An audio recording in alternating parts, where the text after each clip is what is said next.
Kim Myers, who's the Democrat candidate for Congress in the 22nd Congressional District. A couple of key endorsements yesterday and wanted to come on. Good morning, Kim. Thanks for coming on this morning.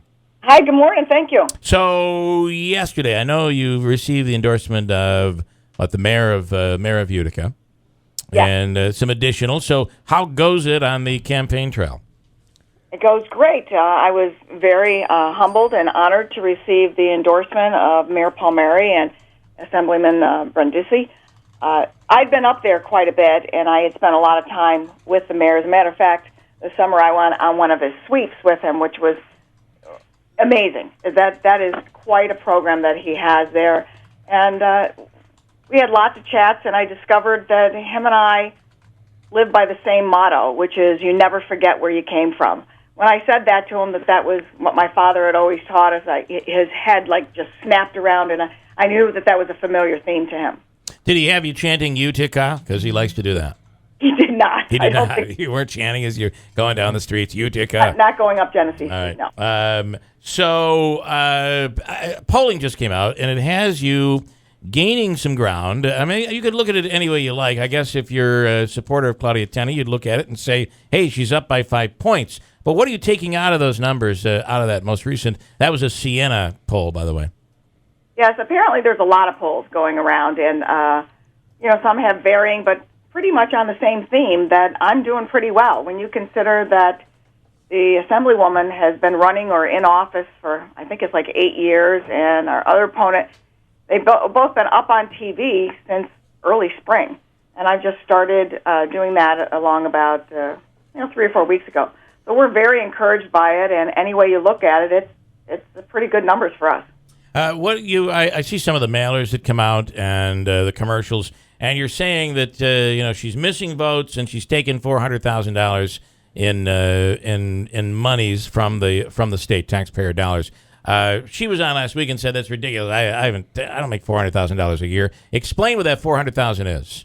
Oh, that comes from other, stipends and travel expenses and committees and other perks or other additional income that comes from that. Are you saying that's an annual? Is it annual?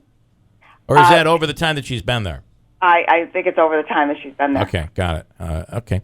And you would... How would it be different? How would it be different for you? You're going to Congress. Obviously, it means attending a lot of votes, but there are going to be those votes that you can't be there. How would you be different than Claudia in Washington? Well, I would make sure that I was as many votes as absolutely possible. I'm not sure why I wouldn't be there, but I would never say that there wasn't some circumstance. But yeah. I have a history. Especially on the Vestal Board of Education for 18 years. 18 years, you have bi-monthly meetings and sometimes more than that with budget. And when you're the chair, like I was for years, you have agenda meetings. And I think the number the school district came up with that less than 10-minute meetings that I've missed in over 18 years. I would be different because of my commitment. I show up, I do the job, I take it very, very seriously. My husband used to say that his wife, meaning me, of course, spends more time and effort on my school board job, which is a volunteer job that many people pay on their paid position. So I have a commitment, and when somebody puts their trust in me, I don't take it lightly. I can't remember the specifics of the commercial, but one of the this would be a Claudia Tenney commercial, basically saying that under your watch, it was found to be some sort of impropriety was committed when it comes to the budget. What is that all about? Yeah, not true at all. As a matter of fact, the comptroller rated our school district as the top that you can get for fiscal responsibility. And what that was when the comptroller decided that school districts should spend down all the reserves, that they should basically live on a credit card. And Vestal did not do that, that every year the fund balance was applied to the next year's tax base to keep the tax levy at a consistent level and not have peaks and troughs as you would if you spent down every single bit of your fund balance. That was the way to also keep the tax levy level so people could understand or could count on it. and it was also a way to not decimate economic programs for our students. Because if you have to run at a deficit, or if you have no fund balance to apply to the tax levy, you have to gut programs, and that's not good for students ever. I'm going to ask you. Not sure if this is the same commercial Bill's referring to or another. I believe there's a couple out there, but one of the claims was that you supported a raise for the superintendent, I believe, a big raise, and then forced taxpayers to pay for it. Will you address that? I would love to. Thank you so much. That is the most interesting, because the number one, our superintendent under my watch when I was president never received a raise. Mark LaRoche, great superintendent. As a matter of fact, he refused to even consider a raise if the board was going to propose that, while we were having to downsize the district and people were being laid off. He came right out and said, I would never expect nor accept a raise. He didn't make $200,000.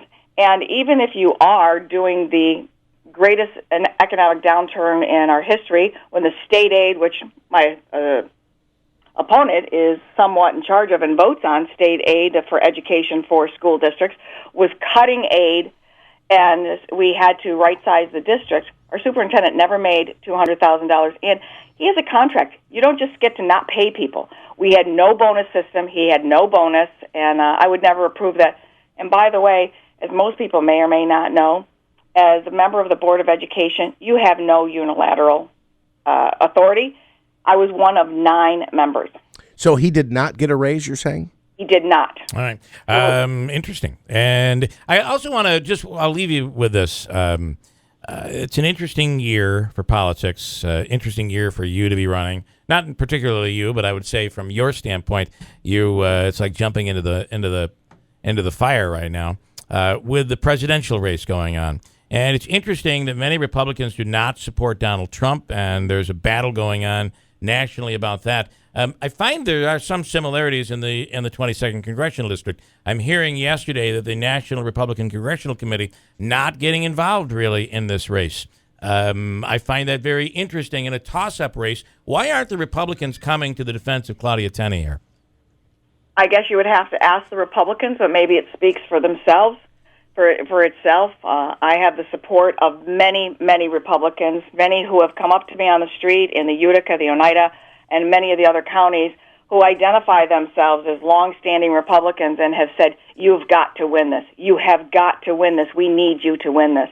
I take that as an affirmation of my candidacy and the type of person that people know that I am, and the type of congressional leader that they would like in Washington.